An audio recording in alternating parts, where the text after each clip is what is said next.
Just a few ground rules we'd like to have the audience do. First of all, there are 2 attendance rosters going around with duplicates, so only sign one of them. We need that for our minutes. The board has decided to offer anybody that wants to speak 1 minute, and please be focused on whatever topic you're interested in talking about. The board is going to listen and take in any information that you're willing to give us. We won't have a dialogue between the board and the citizens. We're here to listen on any issue you want. And again, when you do stand, please give your name, and if you have any children in the school system, identify the school that your child is going to. Okay, any citizen that would like to speak, would you just please come up to the mic as well? Yes. Good evening. I'm just here to get some clarification, and if I could put it on, I think it has to go to Mr. Pembroke here. Rick, can you please explain to me, because I'm a little confused still with the whole budget process, but in regards to the billing for services provided to special needs students to Medicaid and the reimbursement of that, if parents chose to say, like, say there were parents that didn't want that billing to take place, what would happen and how would those services be paid for? You want me to? Yeah.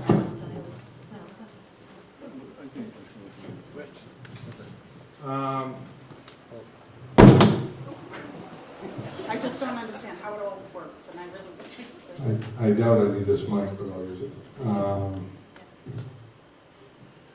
The services, if I understand the question correctly, the services that are required to be delivered to the students need to be delivered anyway. If those students qualify for Medicaid and we deliver the appropriate service, we then get a reimbursement or revenue from Medicaid. When I say we, it's an SVSU revenue. It's not BSD specific, it's SVSU. That revenue can then be used for services to prevent special ed, whatever that is, and some educator smarter than me can try to explain what that is. But that's a simple process of how that works. Does that look, I guess I'm trying to understand, is that done just based on services, or is that done for a process or procedure? Like, well, it's indirectly BSD too, because if BSD is funding a great percentage of that budget, you know, it's in support of students with special needs. I'm just trying to understand how the BSD budget is impacted by that. The BSD budget is being impacted because we are seeing a loss of revenue in Medicaid for a couple of reasons. One of the main reasons is the federal government has changed the reimbursement rate for a number of services. So if there's, I don't know off the top of my head, but if there's an OT service delivered, there's a formula that gives a value of $22.73 that will come back to the district for that half hour of OT service.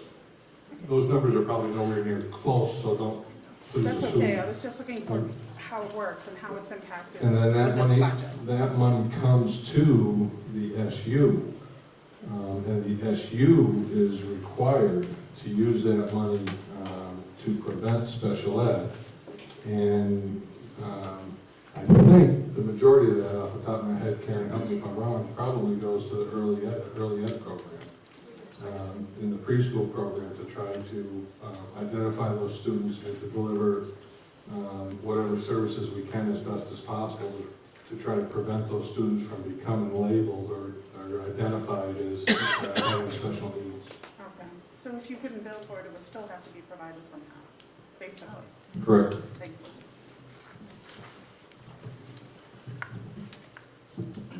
Next. Anybody else like to speak?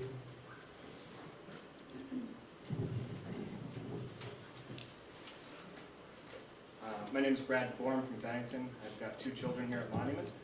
And I am concerned with programmatic and staff cuts and how they would affect our school system's ability to both provide an educated workforce for a large segment of our economy, as well as how that would affect recruiting skilled workers from outside of our community for a large portion of our economy, including education, including health and social services, including manufacturing.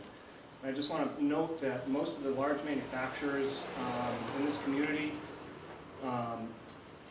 those companies have manufacturing sites in other parts of the country and world, and all of those companies, their local facilities must compete with other facilities throughout the global economy.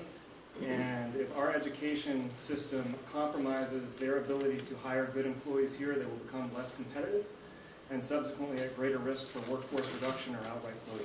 Thank you.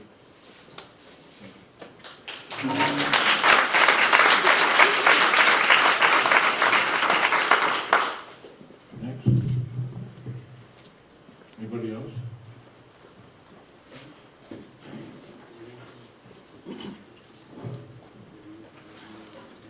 My name is Amy Dobson. I have 2 kids here at Monument, and I'm hoping that you can lay out for us specifically what an 87% imposed budget would look like, what would be cut, how you would come to that, and what the process is if a budget is not approved by the voters by June 30th.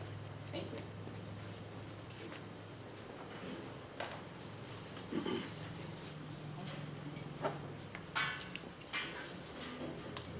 Next. Can you address that for me? Let's go.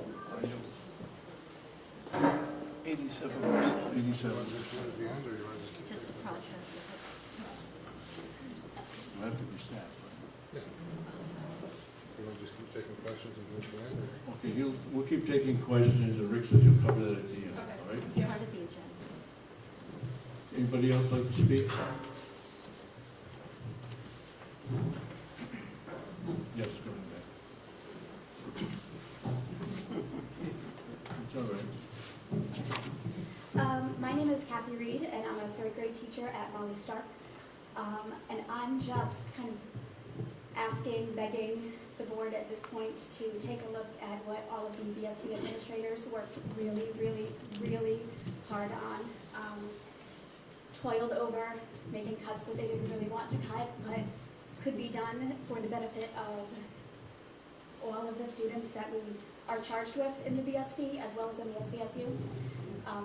I have amazing colleagues. I have an amazing class of students who are absolutely phenomenal, and without all of the things in place for all of the educators, all of the school that we have now, the arts, the musics, the special educators that we have, the title teachers that we have, the supplies that we have, the administration that we have, with all of those things in place, I wouldn't be able to do my job, and my students wouldn't get the benefit of what they got this year.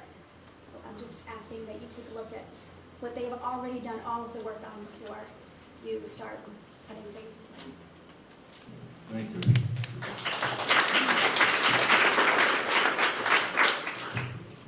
Anybody else? I guess it's just a procedural question. Is the public allowed to ask questions later on during the meeting, or is this the only opportunity? This is the opportunity now. Okay. I don't have anything prepared. I thought we could ask questions later on when you're discussing your proposal. Just wanted to make sure that we are keeping all the students in mind, thinking of percentages of students that come to the schools and how many are going to be affected by the cuts that are proposed, and that we remember that that's important and that we have to think of all the kids. And I have complete faith in not only my principal here at Monument, but the other principals here, that they are the ones in the building.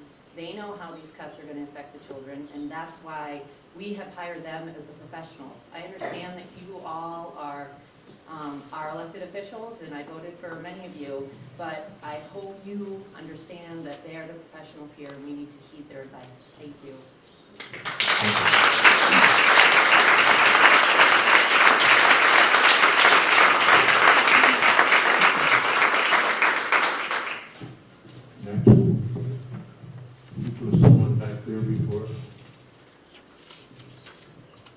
board member, I received six different emails as well. Very well written, very well documented with numbers, percentages, identifying items. So I think all that stuff, I think most of the board members received from the public as well.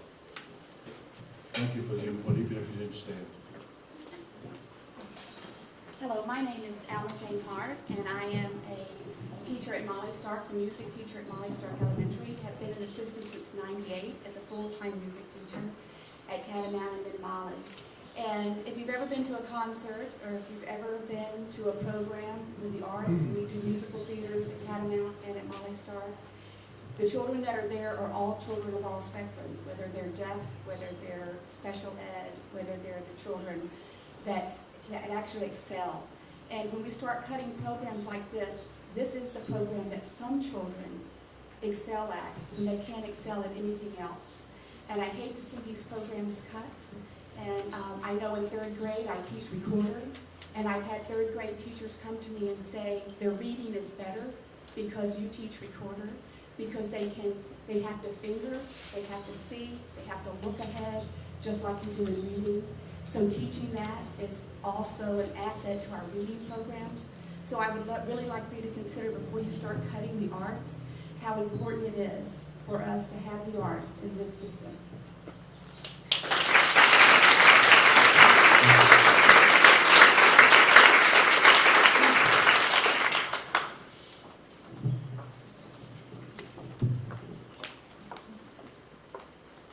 Only because I sat in this position with you guys not so long ago, I know that this is very difficult. I'm looking at the list that one of the parents has in front of them, and the items on the list are not fat. This is all meat. This is programs. This is things that are going to truly affect the children immediately. Is it possible, because we talked about it during our budget sessions, when we were working on fat and not cutting into the meat, is it possible to utilize the Bennington banner to show the public what it's going to look like, what the actual itemized lines are going to look like, what the kids are going to be losing? Because I look on Facebook where people start throwing around ideas because they think they know what goes on behind the scenes and they truly don't. Show them what's actually going to be lost. Because I think if the taxpayers understood what they're voting down, then I think it would bring it home a little bit clearer to them. That this isn't just, mops and pails and things like that, that this is actual things that are going to affect the kids immediately. I just wanted you to consider going back to the banner and potentially not cutting much more, going back to the voters and seeing if we can't get them to understand what's going to be lost. Thank you.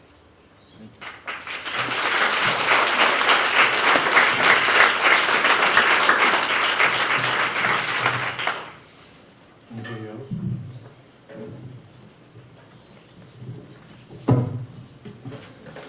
Hello, my name is Chris Murphy. I have two students here at Monument Elementary School. Regardless of the outcome that is derived tonight, the budget that is finalized, so to speak, tonight, I feel as though we're out of time. I think everyone here in this room have responsibilities moving forward from today until June 11th. For the board, I feel those responsibilities are to launch what many of us have already commented on, just a blitz of public awareness. What does the current budget look like? What does it cut? How many dollars have been cut from the first budget that was proposed on town meeting day to today? And lastly, what that 87% of today's budget that would be imposed upon us on July 1st, what that would look like, how that would affect the community. I see that as the board's responsibility. As the parents and friends of the BSD, I see it as our responsibility to gather behind whatever budget comes out of tonight's work, and for the next 11 days, to blitz that around the community, and to say that these are not only our kids and maybe our grandkids or our nephews and our nieces, but these are our neighbors, these are the future of this community. And we no longer have the time to mess around and have another budget fail. So I see this as a united effort among all of us. Whatever number we land on tonight, we need to do the work together tonight until June 11th. Thank you. Thank you.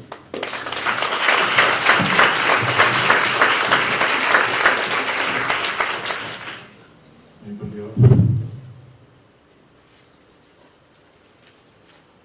Okay, seeing none, thank you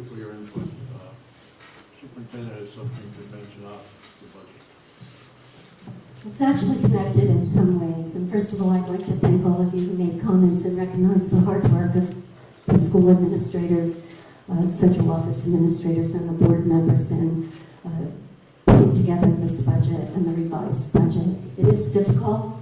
I think we all have to remember that board members have always kept the capacity of taxpayers in mind, as well as a focus on children. And I think it's fitting to just mention that tonight we have, previous to this meeting, an event to honor retirees throughout the supervisory union. And I think the comments related to the education that our students have received here, particularly in Bennington, were reflected there tonight because we honored many people. And I'd like to start just by a brief recognition of those people. Nancy Hoyt, who of course is a teacher here at Monument School, who's retiring after 25 years. We also have from the current Molly Stark staff, Gail Harwood, and her husband, Jim Harwood, who also had presence both as a teacher and administrator throughout all of the Bennington schools, all three of them. And also Kathy Marcoux, who was music in kindergarten and taught here for years in the Bennington schools, and John Bashara, who served all of you and all of the students over his 20 years of serving as a support staff. And I think my purpose here is to say we all care about children, and we are in a difficult process. We're trying to be respectful and sensitive to the capacity of taxpayers, but we must focus on our children. And again, I appreciate those comments about the hard work of all of you in putting together this budget. We do have a recommendation as administrators to the board for this evening to begin with. I'd like to, if you may, Ken, turn this over to Rick Pembroke to present on behalf of the administrators our recommendation as we begin the work session. Apparently straws are drawn and I wasn't here.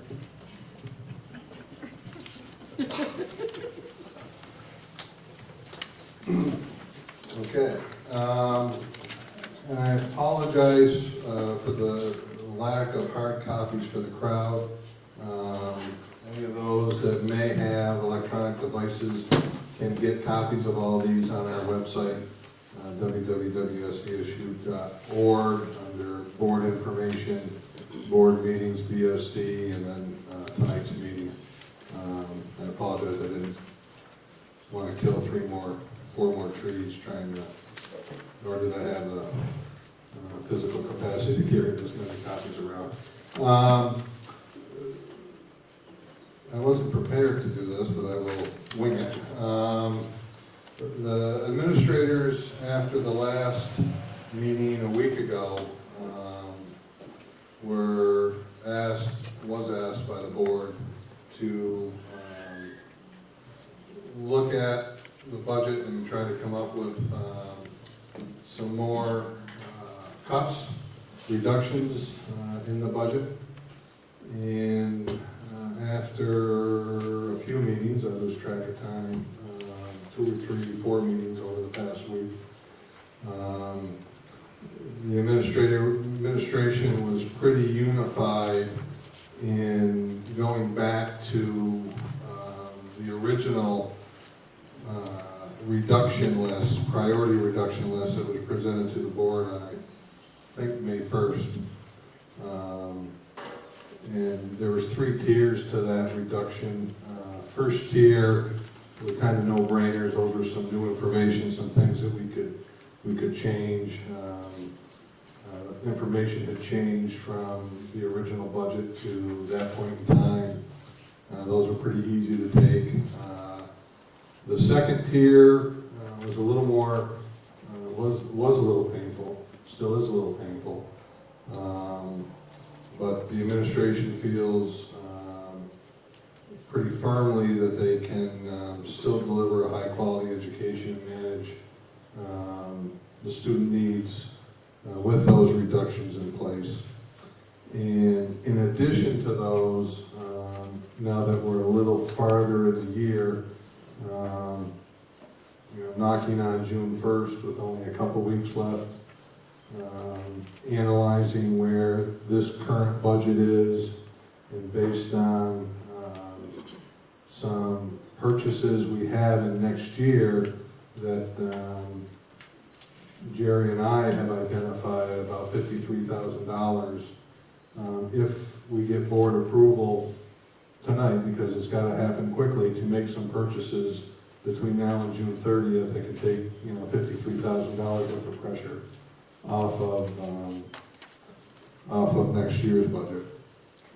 So, and then the one last thing that the principals, and I know that a couple of them want to speak to it tonight, so when I'm done, I'll hand it over to them, is the homeschool liaisons. They're not excited about it. They're willing to put it on the table as a reduction to get it below the 10% as the board requested. Don't know if that's still where the board collectively wants to be, but they're willing to make that sacrifice and make those changes in order to get a strong support by the board and to get this passed by the public. That's my brief summary. I know Jim and Donna probably want to speak to the homeschool liaisons on this. And my anticipation is that I'll talk about the 87% when we're done. I'll give an explanation of that after we get done with the deliberation for tonight. Is that okay, Ken? Do you want to first? You want to Well, I probably don't need it, but oh, good, okay. You got room. It's coming. I know that the homeschool liaison is something that's been looked at over a period of time, and there have been some questions on it.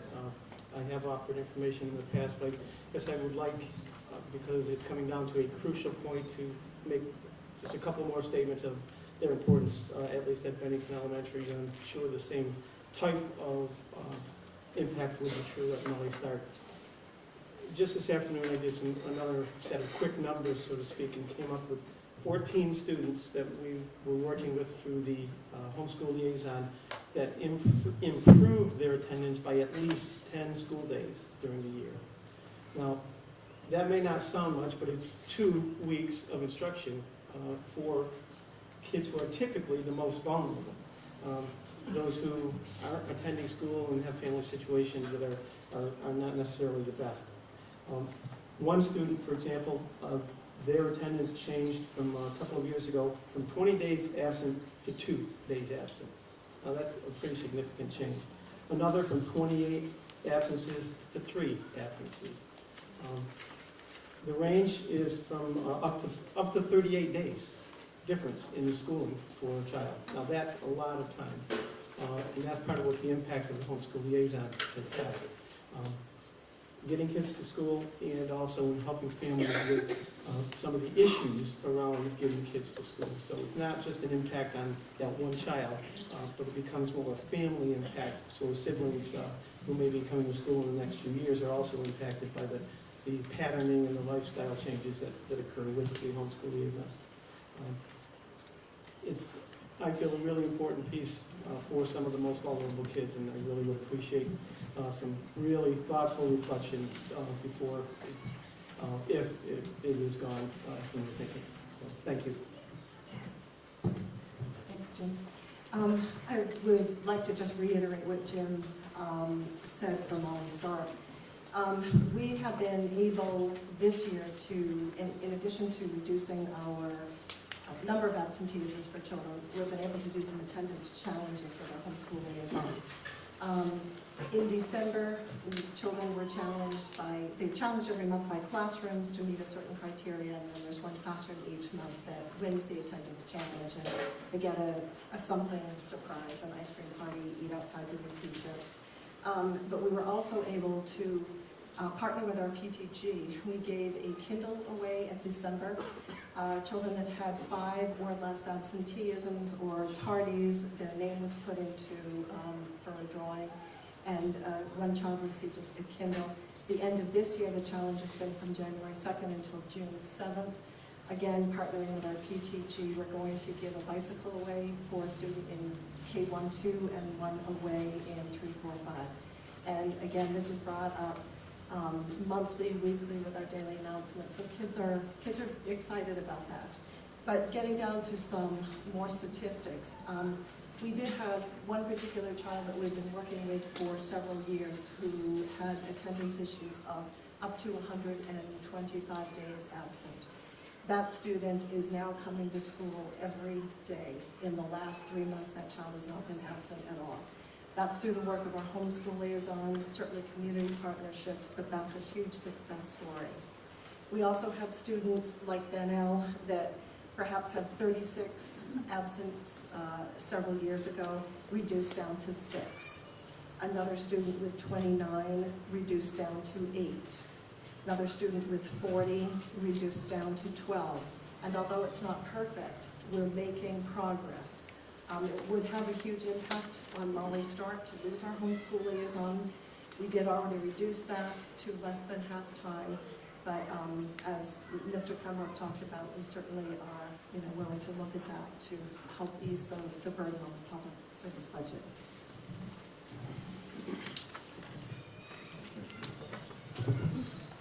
As you know, I don't support reducing the homeschool liaisons. Their testimony alone should show the benefit of it. I wish you changed the name because the public perception is that homeschool liaisons help with homeschooling. It's not the same as when we went to school. Parents aren't the same. They need help. And the children need help. And I think if you have, real facts and real numbers like this, we really need to do our job and look at this really, really close. Not just look at dollars.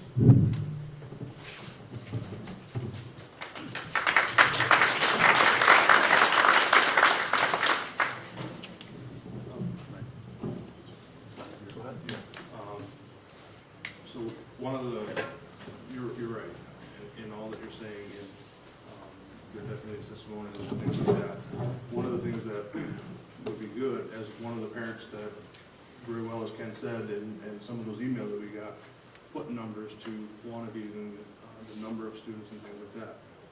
Although we have some students, it would have been nice to have total contact, total numbers, so we know really what population, how much we are truly hitting, to be able to make an informed decision on how much is impacted and how many kids are really touching base. I mean, obviously you have some that have made some stellar improvements for sure, and even that can't be discredited in any way. But we don't have quite all the information that we asked for a couple of weeks ago. Well, that's true. We've had reports over the years, over the last few years.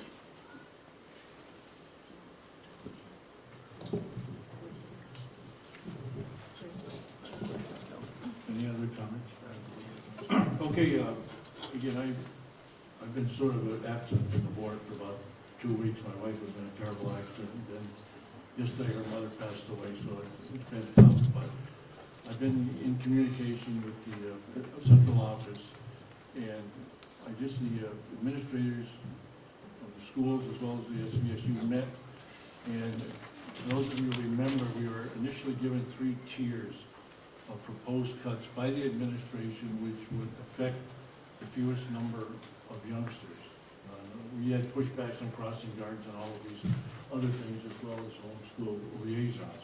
Now, I guess they met and they came up with, again, reinforcing not their 100% desire, but willing to make changes in the budget so that we could get this budget passed and we could get our IEPs and everything else would spend on the roll, getting the kids enrolled in the school for the next year and doing what we have to do at the end of the school year to make it work and get a passed budget so we don't have to, as the young lady mentioned before, have to go with the 87% budget, which would be devastating because it would just mean bodies, period. Okay, again, as we've done before, I think it would be beneficial if we went down this list, everybody has a copy of it, and In the second grouping, it is the items that are in black, which have not been cut yet. And again, we can discuss these, we can get more reinforcement and more data from the business manager here, more information from the specialists, as someone mentioned, listen to our principals. And these are recommended cuts that would bring us near the 10%, not below it, because that would include also the homeschool liaison. Okay, so why don't we start, and again, this time, we not only have the item, we have the amount of cut, but we also, to the right, have a small explanation as to what this would be. And I'll just read the first one. It says sped contracted services, reduction amount of $161,354. And again, this was an enhancement, not a cut, but an enhancement to the Acorns program that we have in the Bennington Elementary School. And it has no more than 9 students involved at one time. And they're not always all Bennington students either. If a student in the SVSD, That is true, but just so nobody gets off on a tangent, you get paid tuition for those out-of-district students that attend there. I don't want people to think that you're educating another district's kids. Ken, can I ask one question? yes, go ahead. The ones in black are the ones that they're not recommending to cut? It's already been cut. No. Red, as you see, the ones in red across through, those reductions have already taken place. The ones in black were recommended, but were not taken, and have not been taken as cuts at this point in time. Okay, if anybody would like to comment on the sped contracted services line item of $161,000, go ahead, now's your time. Ken, in regards to the, that line item, if it's cut, who or what, how is the Acorns program going to be run at that point? I realize it was an enhancement, but who are going to take care of those 8 or 9 students that are currently enrolled in Acorns?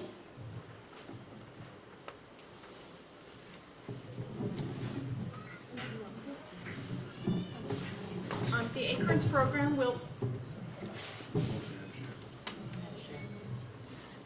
Mr. Kennedy, the Acorns program will continue. It has been in existence for many years, as you are aware.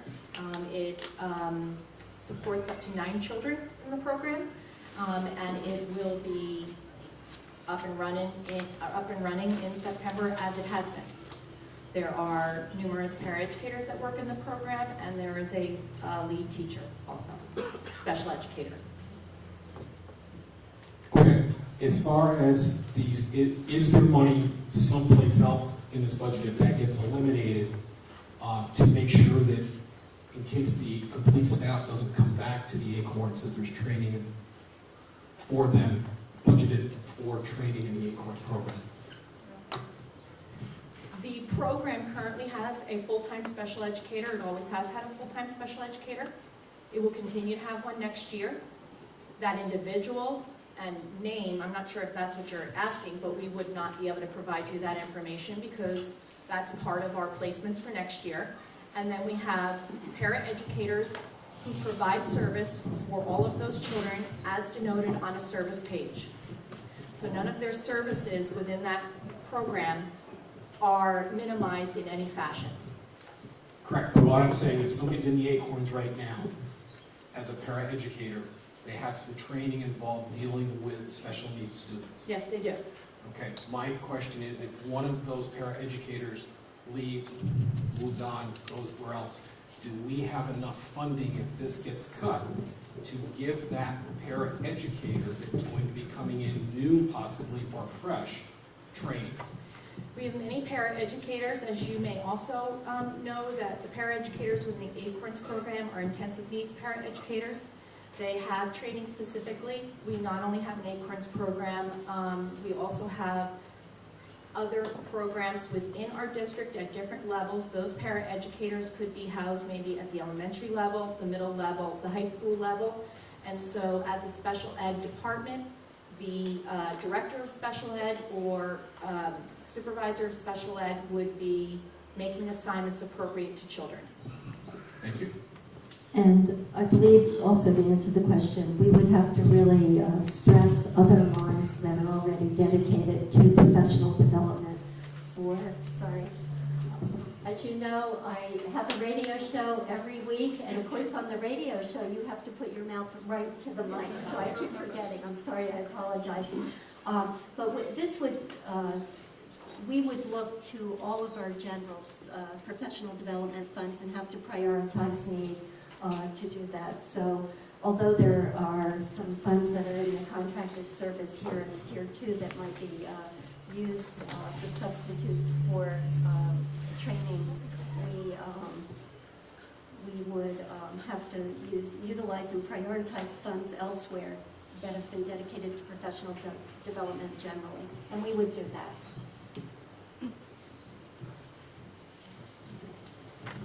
And we also, I'm trying to look it up here, but Donna and I remember, we did keep some professional development in the contracted service in the resource room. Sticking in my head, $62,000. Remember that? I'm not sure about the amount. Yeah, but there is money there though for autism training across the spectrum. Yes, yes, consulting and training by a third party, yes. In the middle of fight. We're going to verify that. Oh, no, I know I have it. Any other comments at all? Ms. Line item? If I could just clarify, and I wasn't planning on making some copies for the public, and I apologize for that. I did send around a second memo, and that memo is the updated version with some more secure numbers. We've been working very hard as administrators, I'm sure you understand, and spending many hours up until the 5 o'clock hour today, so you do have that second memo that came around with the updated numbers. I apologize for that. Thank you, Donna. You probably have that. Yeah, you have the new. Yeah.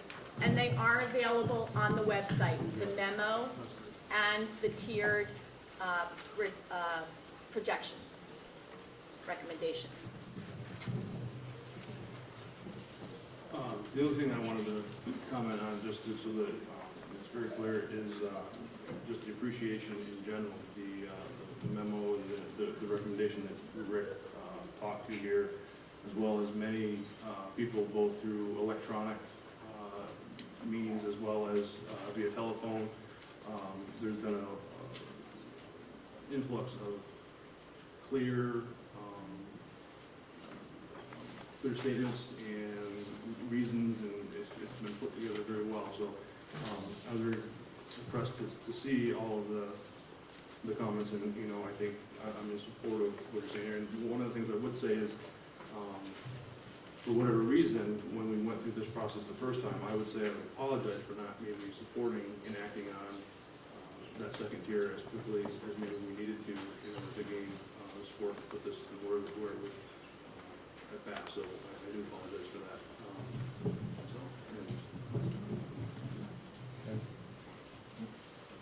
Just to close the loop on the training, I framed the number, but I didn't hit it. It's $46,000 autism training, which is in the,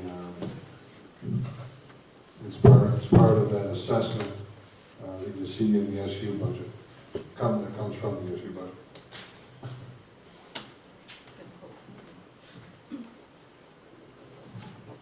Any other comments by the board? Okay. The next one probably garnered the most discussion, our meeting a couple back. It's the crossing guards. 2 of them in savings of $9,959. And the comments here were it affects some walkers compared to removing books and supplies for the entire population of this BSD. Anybody have any positive, Jackie, on this one? Yeah, I do. I know that we don't want to affect books or supplies, but crossing guards are just as essential. All we need is one accident in this town, and our school district cannot afford a legal settlement because a kid gets run over because we didn't protect them crossing. They're going to consider it. when I was on Mount Anthony, we had to check to see if kids were, if we were liable for kids when they're supposed to be in school or thereabouts. And if a child left school and got in an accident, we were liable because they were supposed to be at school. We were supposed to ensure that they were safe and they were in our buildings and they were school. I feel as a school district, we are still liable to make sure that these kids are safely crossed, especially around Bennington. It's a nightmare over there when kids are let out of school.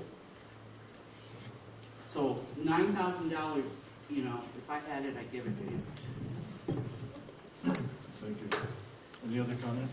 Well, now, you should remember that that's already been cut back. They used to have crossing guards on Main Street. Yes. And I think, so it's just incredible we have to be considering this.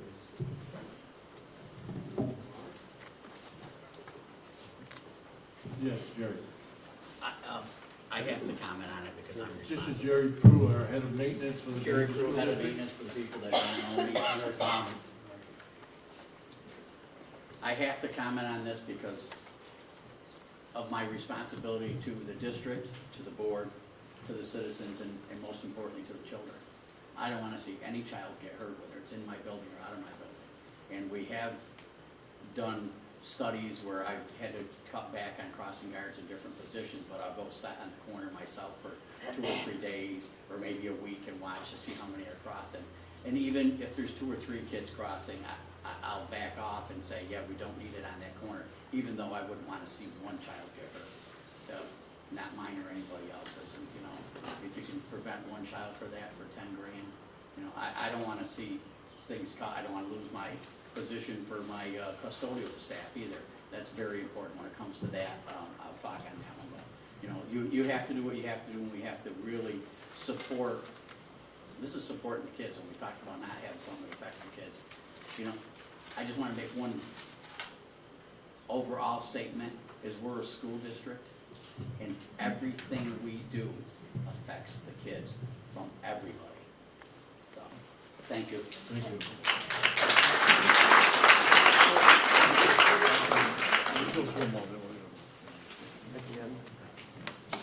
Anybody else? Yeah, the only thing I would say to that is that, you know, it's on there as affects some walkers, but having gone in and out of that school for various committees, meetings, or what have you, it's not just the walkers. It's pickups. It's not just a select few. I mean, the whole school itself is. I don't know if you could ever count. I mean, it's not just the kids are crossing there. It's the young parents. It's the older parents. It's the community going through there that they are going in and out onto that street to stop traffic. So it isn't. It's not just the school. I don't think that's getting affected there, and it is a large population that would be affected. So I don't think I'd be in favor of that. Yes. Can we speak as a Okay, anybody else on the crossing guard? Well, in view of the fact that everybody seems to, on the board, agree, don't hear any comments against it, why don't we take that item? I would suggest that we take that item and add it to the budget so that we keep crossing guards in. Then we can move on to these other items. Is there anybody on the board that objects to what I'm saying? It's already in there, isn't it? Yeah, well, we don't want, what I'm saying is we don't want to cut it out, let's leave it in. Well, we haven't cut anything yet. He's got started item. It is, It's an item. it's just a technicality, it is, Yeah. but. Okay, So we can move that off in, that's the consensus of the board. Yeah. all right? Two people in the audience. Okay, fine. Okay. Okay, the next item, other sped staff compensation, $52,165, and the comments reduces sub and overtime for sped staff. Doesn't eliminate, it reduces the sub and overtime for sped staff. Comments by the board?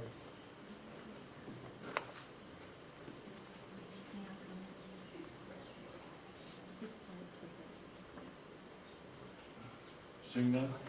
Okay. Next item is 3 sped paras net, $66,541. no identified needs just in case. So in other words, these people aren't being hired to fill positions. This is money put in the budget in case there is a need for these individuals, the money would be spent. So when you eliminate this, you're not eliminating any bodies at all that are on the payroll presently. Any comments on that? No? I just want to comment that this is in here because we have had a history of changes in needs. So I don't want people to think it's just added, that it's not an anticipated in the sense of identified need, but we do have a history of needing to add positions or add support service, so it was a way for the board to have that funding available to them. So I just wanted to make that clear. In support of Catherine's statement also, when we had initially built the budget back in December and January, there indeed was a need for that, but those conditions have changed, so we don't see that at the present time. Thank you, Jim. Any other comments? Okay, the final one in the tier 2 is SPED professional staff net. This eliminates the SPED facilitator, which will have no student caseload. This facilitator will not have contacts with students, so I guess he'll have contacts with SPED teachers. Speak to that. So just again to explain, this was a position that was added as a .4 for this year in order to assist the oversight of special education in the 3 BSD buildings, as we only have one administrator in special education SU-wide, and it parallels some other positions in other districts. So that person, or that position, being full-time here was to facilitate caseload management, support the special ed teachers, and to give oversight to compliance. And so that position would not exist, and we would have more board direct service in that case. Okay. Any questions on that? Yes, Kim. So Catherine, who would assume those duties of that currently a part-time facilitator going to a full-time facilitator? Who would assume those duties? As you know, we are studying very much the organizational structure of oversight and support from the supervisory union to all of the school districts and schools in the supervisory union in the area of special ed. And we're currently discussing the leveraging of funds that already exist for coordinator positions to be used, not this facilitator, but other coordinator positions in the SU budget, to be used to fund an assistant superintendent for special education, as well as remaining the director position. So it would fall to those administrators to ensure that the buildings are being monitored and supported in their facilitation of the regulations and the compliance. As those of you who watched the SBSU meeting last night, or those of you, Claude and George, who were there, know that position of assistant superintendent for special ed was requested to be brought up again for discussion. That will happen at the Personnel Committee on June 6th.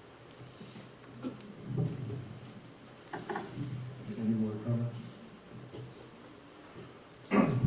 Okay, Rick, just for the sake of the public, it seems that the 4 items that are left, because it seems like everybody says leave the crossing guards in there, 9,000. Would you just give us ballpark, if you can't give us exact, the basic amount of increase we have in the SPED budget for the BSD with these cuts? So if we eliminate these cuts, how much more? What's in the memo? It's just under 19% or something? Goes from 29.27 Okay, to so 18.78. yeah, is there a dollar figure that would go along with what would represent that 18%? Yep, 600 and change, and I'll give it to you.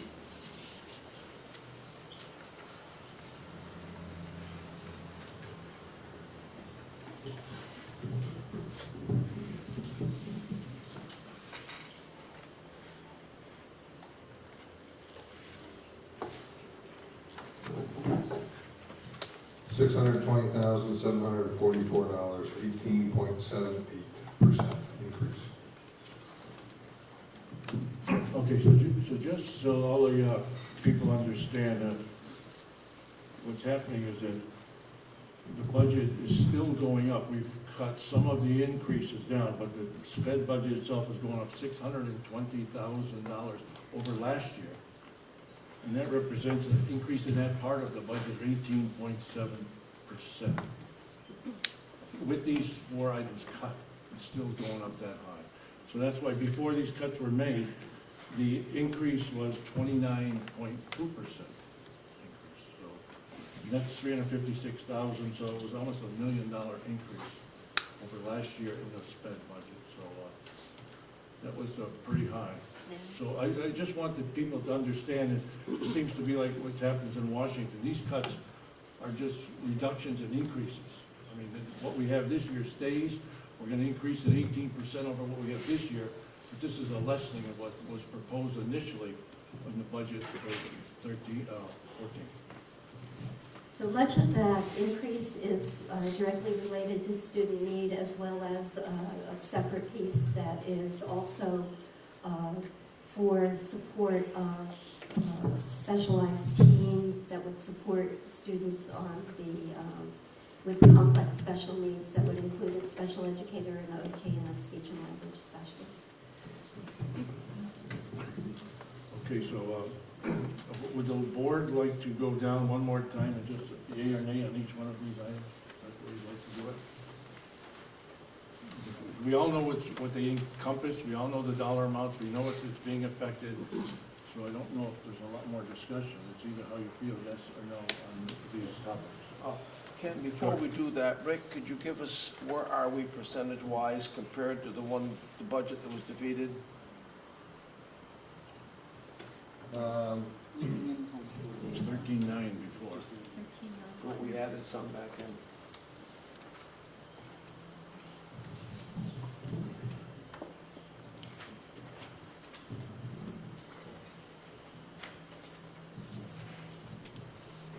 Wow, this is, so based on putting the crossing guards back in, taking those reductions and still taking the homeschool liaison reductions, you are at exactly a 10% increase over FY13's budget.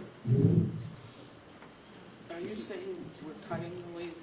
Is that with cutting the liaison? That's with still cutting. I didn't hear that it was going back in. I heard a couple people speak against it, but the only thing I heard definitive that was staying in the budget was the crossing guards.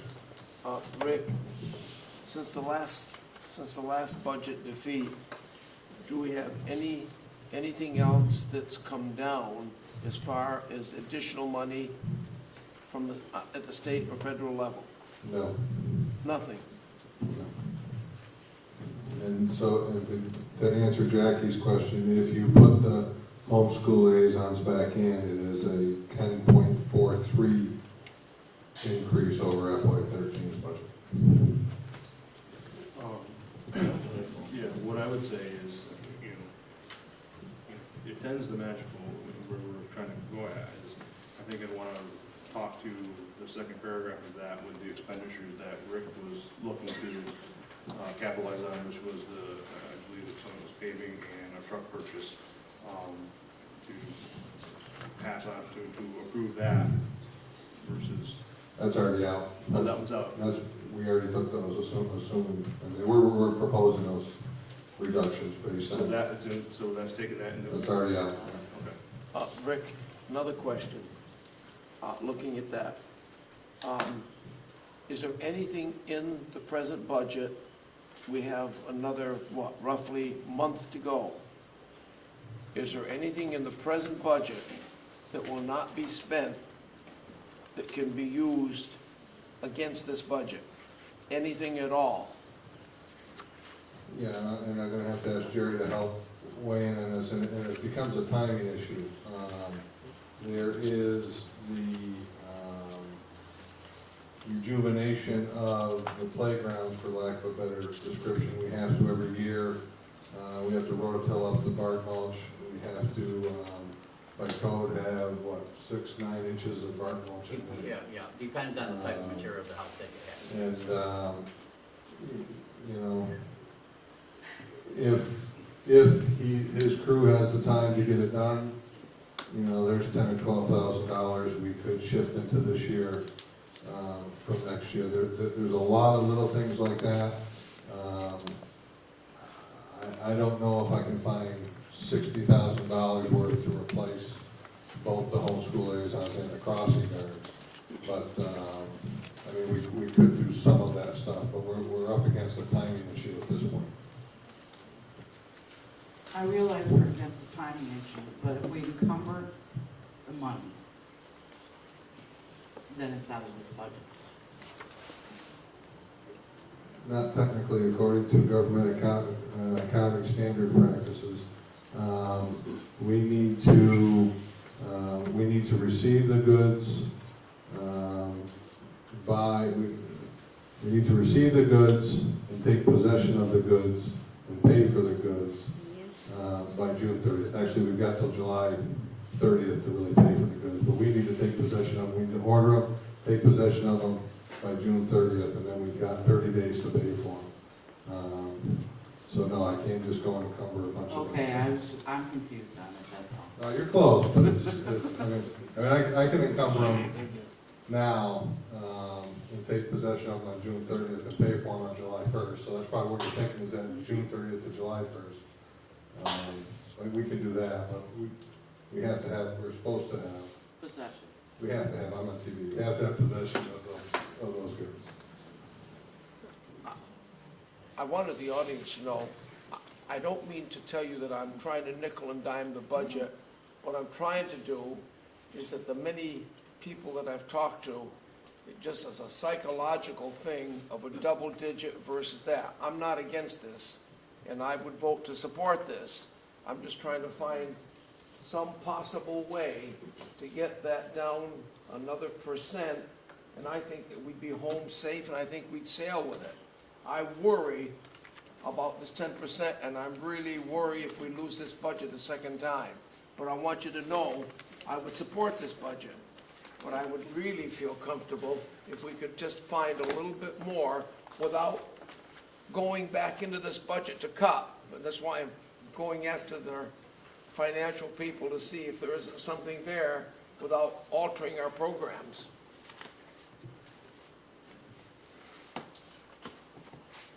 At our last meeting, I proposed we have a board contingency, and I proposed to cut it in half. And actually, I don't believe that's been pulled from this. Has not. What? No.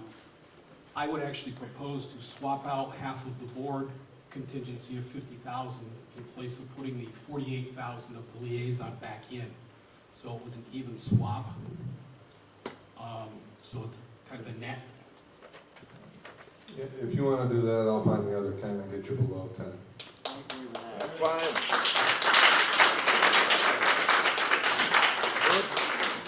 Fine.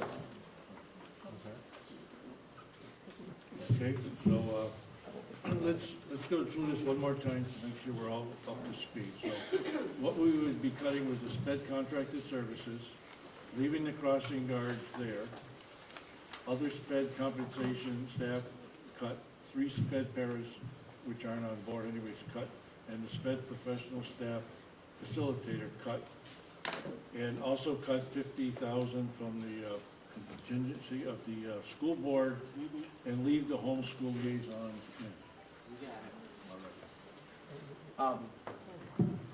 Mr. Chairman. Yes. In view of that, I would suggest that the board warn a meeting this evening and pick a date while we've got this audience here on the next vote. Let's do it while we're all here. Wait a minute, we gotta move this first. So he's taking the other. Hang on a second, I'm going to tell you what you want to do. All right? So if Rick can find 10,000, if we get that stuff done, that would bring it down. But I want to make sure we're going to authorize the purchase, and that has to, I'm sorry. I just want to make sure that that's part of the deal, that we realize we gotta act on allowing purchases to happen. Maybe it's just unsaid that we're going to do that, but I want to make sure that we do that. Well, you're basically going to authorize us to go out to bid, Right. which we already had done for the black copy, but we need to put out a RFP on the street for the truck. Yep. But, so I think what you want to do, George, is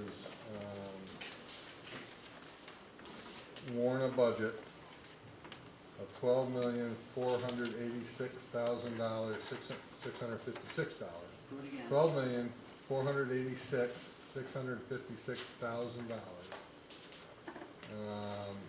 which would be an increase of 9.92%. Does that satisfy?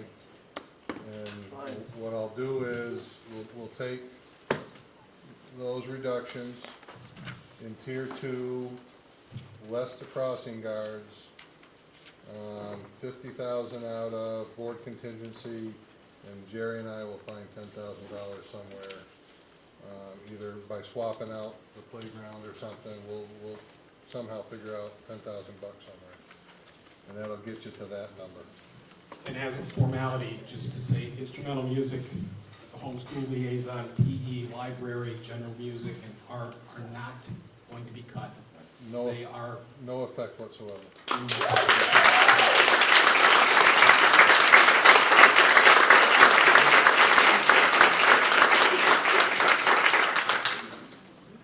The other thing I would say is when you look for that $10,000, I don't know, I know it won't fix all of our technology problems, but I don't know if there's any technology purchases that are coming in next year's budget that could possibly be pulled on, you know. I wouldn't do that. That's one place, I don't. Even if I can buy technology now, you're gonna need it next year too. I really wouldn't wanna go there. I mean, if the board wants me to, I will. I wouldn't suggest that.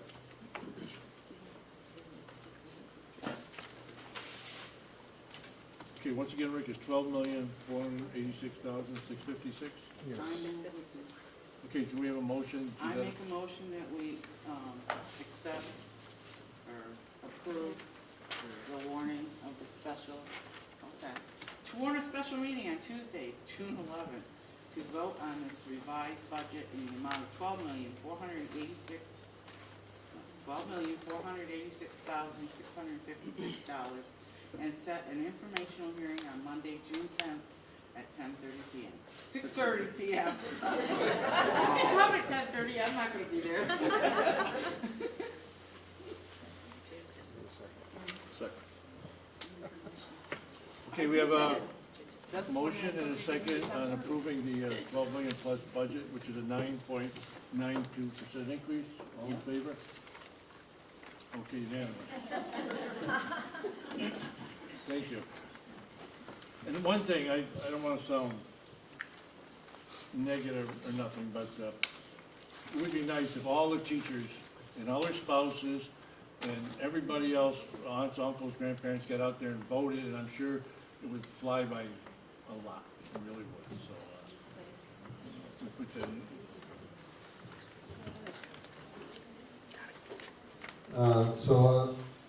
Is it appropriate for me now to answer the 87% question? Yes. Yes, we need to know that. Go ahead. I don't know if I'll be able to answer it in the detail that some people may want it to be answered, but basically, for those who know, all of the reduction in force notices that went out was based on an 87% budget. So you would see all those staff cuts in addition to a lot of supplies, materials, and a lot of other cuts to get to that point. I tend to be a little bit of an optimist. I haven't spent a whole lot of time on that budget, hoping I'm never getting there. But I did have to do some rough numbers to determine from a worst case scenario standpoint, what would the staffing level have to be? And that's what generated the number of RIF notices that we put together. If the board wants me to work on that budget, I would be happy to do so.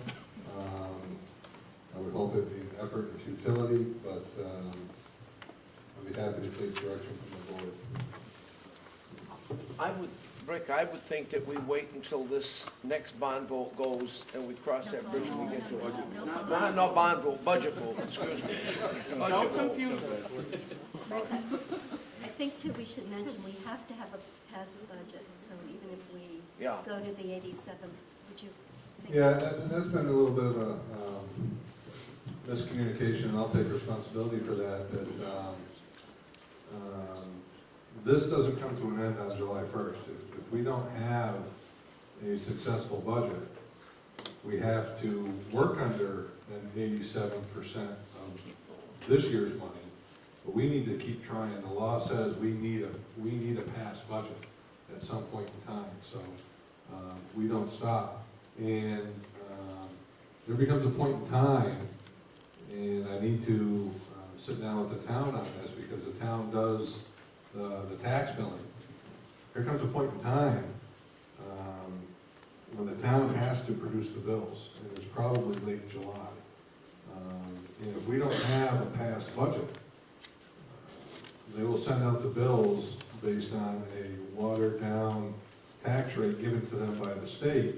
And then once we do pass a budget, there'll have to be a supplemental tax bill, which will cost the district a significant amount of money to redo that process. So if we don't get a passed budget by July 1, this process will start to cost the district money. Right now, it's costing us about $1,300 a vote. It is costing us money now. We can handle that right now, but after July 1, that number gets exponentially larger, and that'll have a detrimental effect on future budgets. But again, I'm an optimist. We're going to get this thing passed. We won't be doing this a fourth time, and hopefully we can get enough votes out there to make it happen. Thank you. Okay, a couple board members have said, let a few people in the audience speak. Go ahead. You wanna go? Sorry, now? Yes, Just, go ahead. Curious, if you could tell us how many roof notices were issued, and if you can, Rick, how much a second round of property tax bills would cost? Do you have the risk off the top of your head? Yeah, I can do it. I'm doing this by memory, but my memories for BSD classroom teachers were 8, and for SU special ed teachers, which impact BSD by a direct assessment, were 12, I believe. I thought 15. Well, it's 12, and then we had some ref notices that went out for eliminated positions that actually those people have seniority and would bump in. And I don't have the number, I haven't had a chance to communicate with the town yet on either the timing or what that supplemental tax bill would cost us.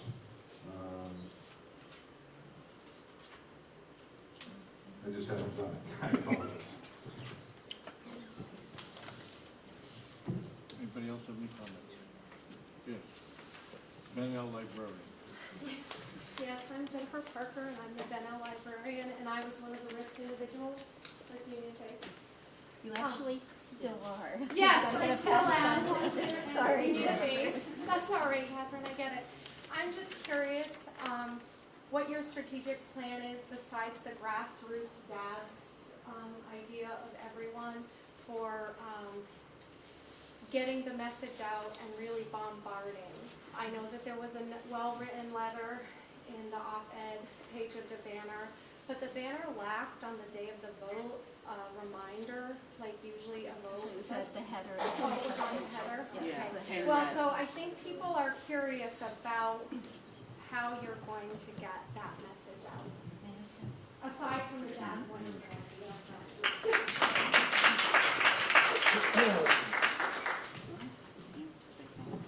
We will do, I'll speak from the administrative part on behalf of the board, and then the board can speak as well, obviously.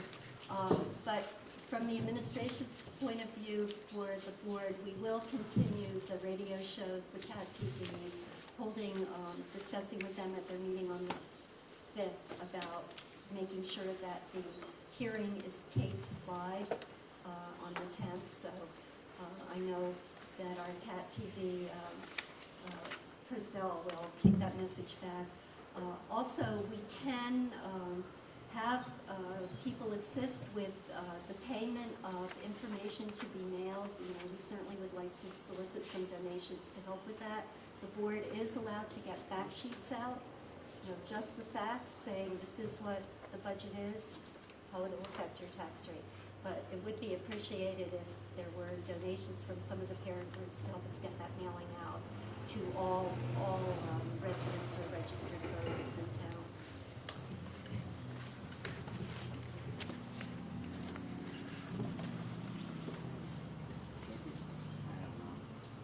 I really, other than what we did last time, I'm really at a loss. I thought we did a good job the last time. I mean, we were on the radio at least 4 times. We were on Cat TV twice. I wrote a letter, and yeah, Catherine did a column. I know you sent notes home with all your students, with just the facts. And I really am at a loss of how you will get people out to vote. It amazed me, because on election day, I ran into so many people who didn't know it was a vote that day. Oh, I know, and I had to go. I went to work and home and had to go vote. Hi, I'm Brad DeBoer from Bennington again. And I know that, I want to first of all say thank you to the board. I appreciate what you guys do.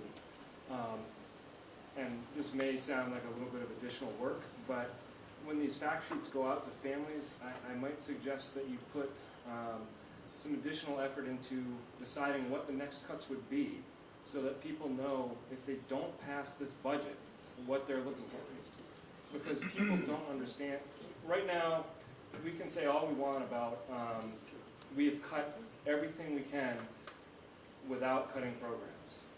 You should line up some programs and say, okay, folks, you know what, if this 9.92% increase doesn't pass, we're going to lose librarians, we're going to lose music, we're going to lose phys ed.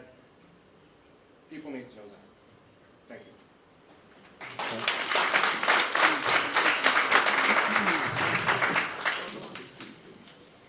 I would suggest to the board and request to the public that we attempted a fact sheet last time. I think there are some pretty good facts on there. But I don't know if we had all the pertinent facts that everybody wanted to know.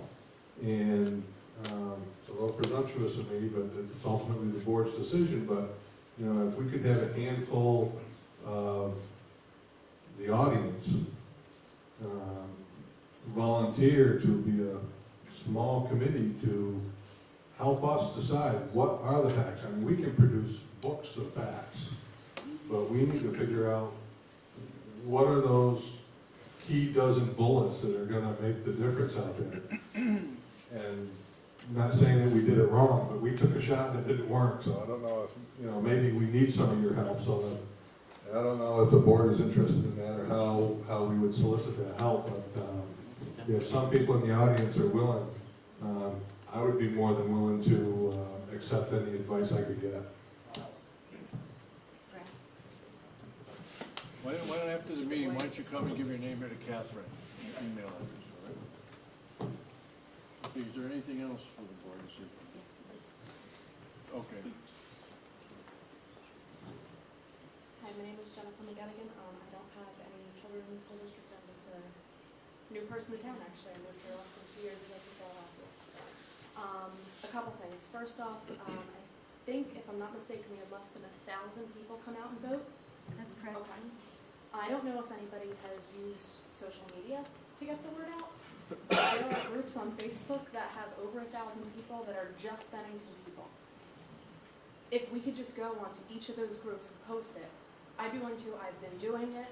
Thank you. But it's just like I didn't even know about this meeting until I called around, and it took me literally an hour and 5 phone calls this morning to find out about this meeting.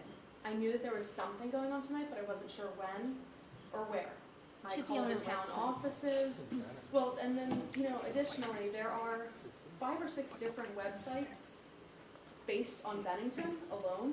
Some of them end in .gov, .edu, others are .com, Yeah. but there's just so much and nobody's communicating or all on the same page.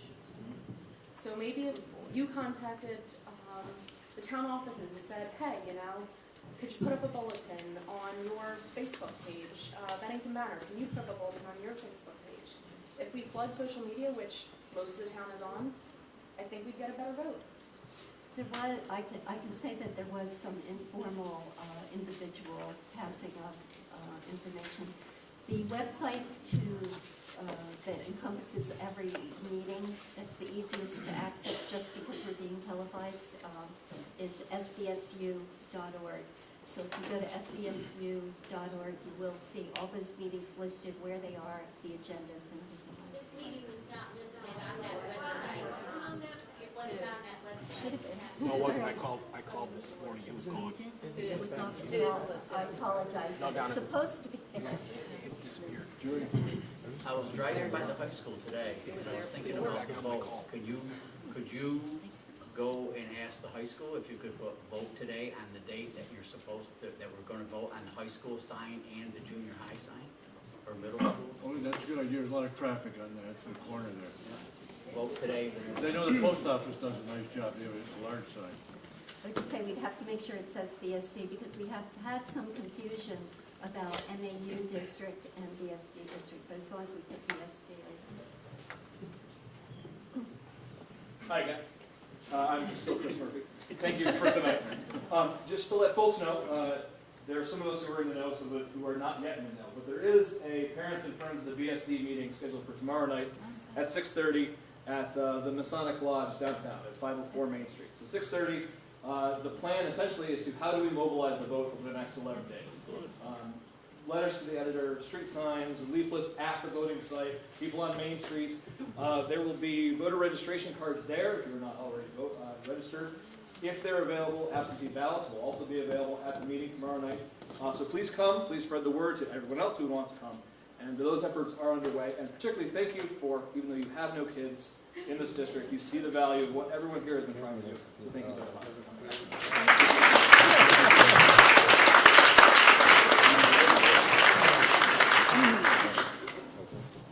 If I may also add, and I know my colleagues share in the sentiment with me, we're very pleased and very thankful for everyone who has come out tonight.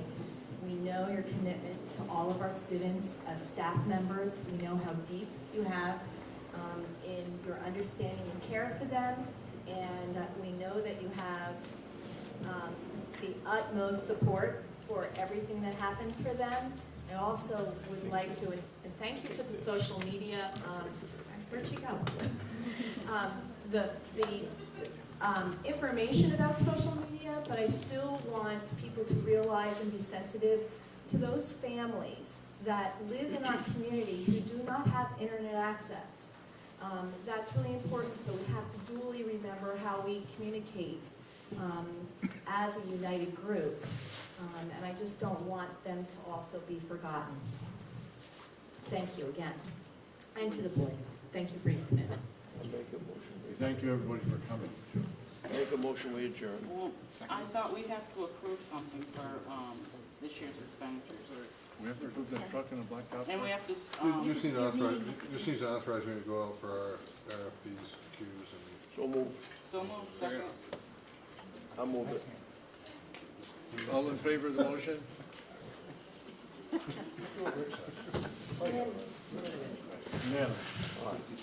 Make a motion, adjourn. All in favor? Unanimous. Thank you.